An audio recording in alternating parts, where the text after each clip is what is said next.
Toyota Hiace, palyado ang andar. Inoverhaul na ang engine pero ganun pa rin, hindi pa rin naayos. Ang unit natin ay galing pa sa malayo, dinayo lang tayo from Ipil, Zamboanga, Sibugay. So ayan na, ito na yung andar ng engine. Sobrang palyado siya, kurog-kurog yung kahimtang. Bukod sa nanginginig yung engine, ay meron ding tunog na sa gitsit, yung parang sumisingaw. Iwan ko lang kung naririnig nyo ba sa video to. Ang history ng sasakyan na to ay inoverhaul na nila. So dahil sa kurog-kurog at sa gitsit yung andar. Pero pagkatapos nilang ma-overhaul yung engine ay ganun pa rin. Tapos pinalitan na rin nila to ng mga sensor-sensor. Yung mga EGR ay pinalitan na nila pero ganun pa rin.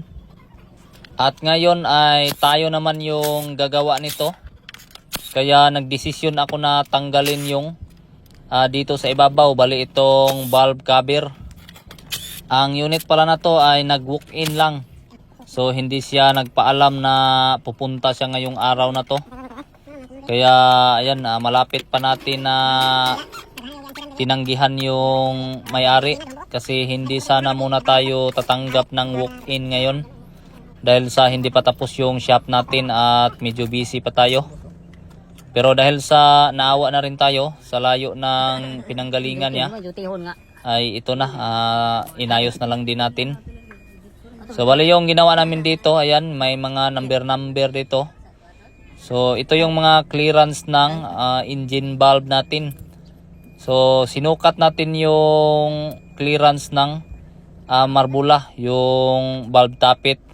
Ginamitan natin ng ayan, pillar gauge, yung mga tropa natin yung nagsukat. So ayan, nilista nila yung mga sukat ng bawat marbula kung ano ba yung clearance. Ngayon ay fast forward tayo, bali nasukat na natin lahat yung clearance ng engine valve. So ito na, itong nakasulat. Napansin natin yung intake number to na walang nakasulat na number.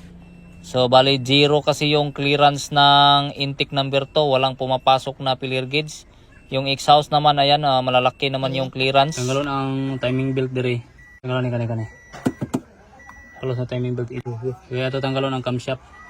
Dahil sa walang clearance yung intake number to, kaya nagdesisyon ako na ayan, ipatanggal yung timing belt.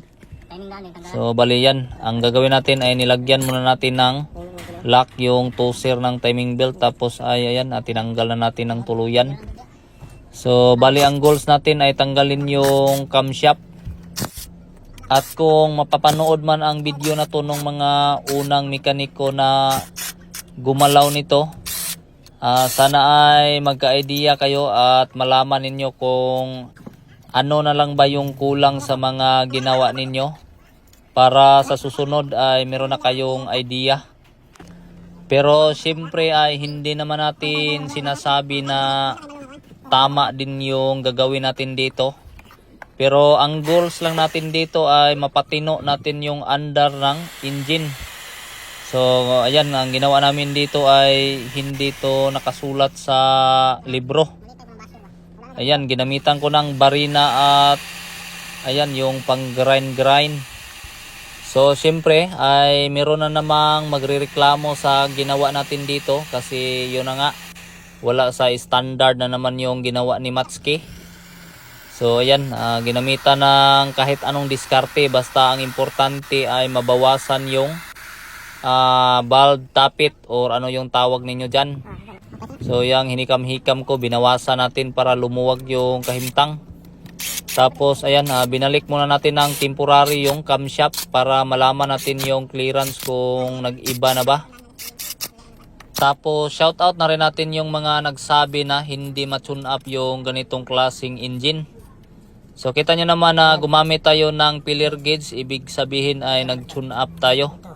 So ayan, yung intake number 2 ay napapasukan na ng number 8 na pillar gauge. So bali yung dalawang marbula pati yung number 3 ay ginalaw din natin, binawasan natin.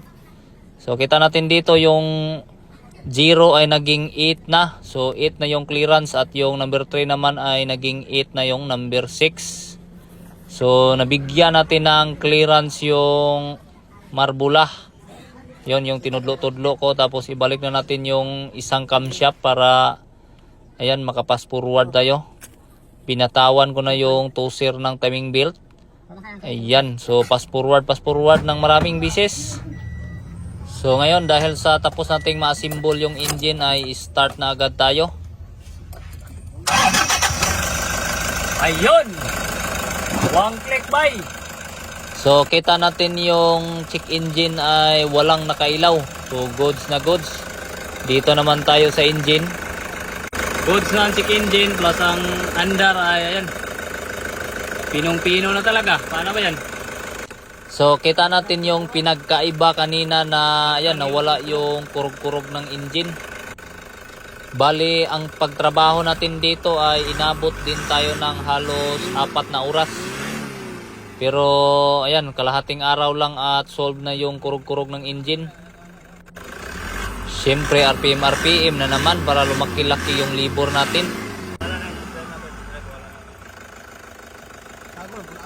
So yan, tested talaga. Ayaw na talagang kumurog-kurog yung engine kaya ang ginawa namin ay tinakluban na namin yung bangko dito.